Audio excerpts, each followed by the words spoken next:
Michael Palin's New Europe is, I think, if I count right, the 7th travel series I've done for the BBC. And it's going to be 7 programmes, and it's a journey around the east of Europe, or the half of the continent that I never really knew because it was behind the Iron Curtain for so long.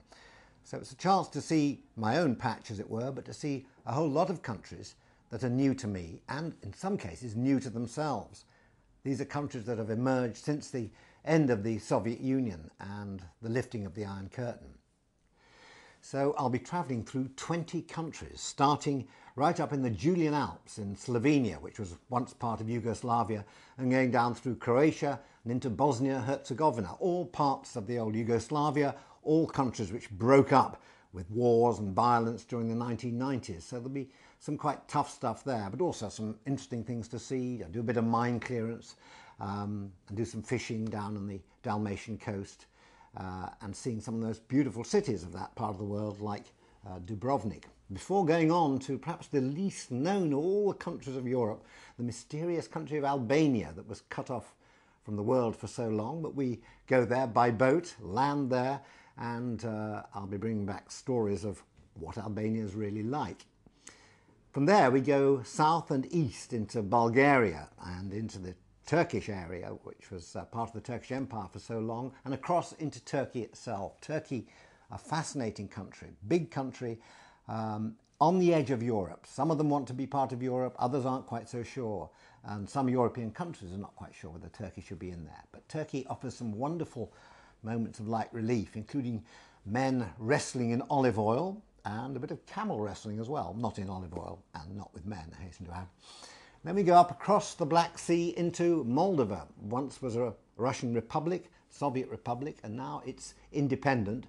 It's a small country, delightful country, lovely atmosphere, lovely countryside, but they've had a really terrible time because there's only 5 million of them, and already there are 2 breakaway republics within Moldova. So we'll be going to both of those, including Transnistria, which declared independence, and it's only itself that recognises itself, you see what I mean.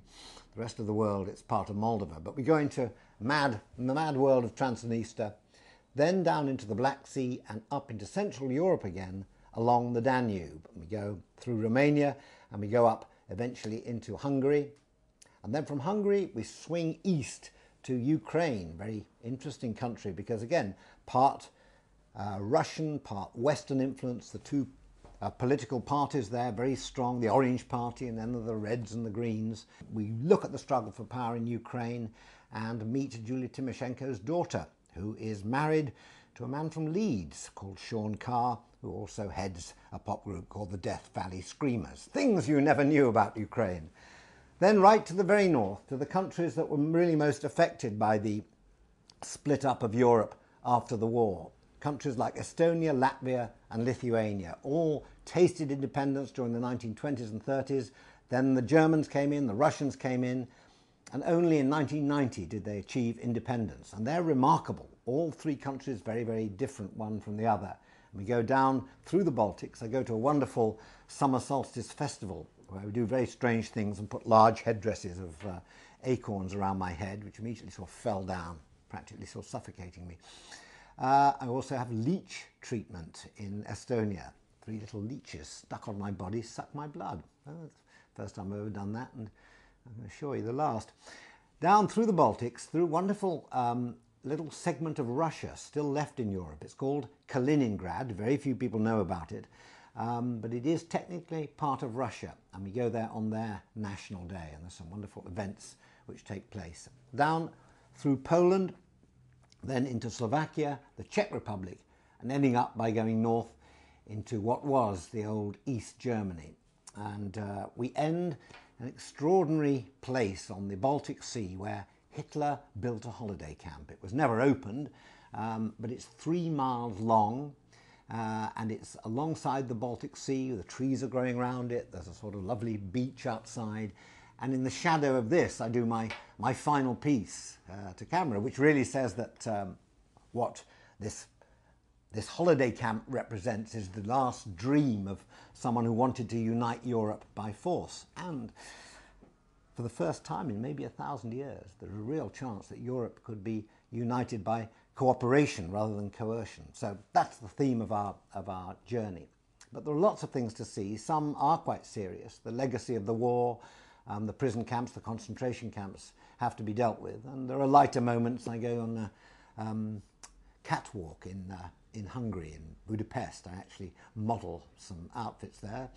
And in Poland, I learned to drive a railway train, the 858 from Poznan to Wolsztyn, which I drive.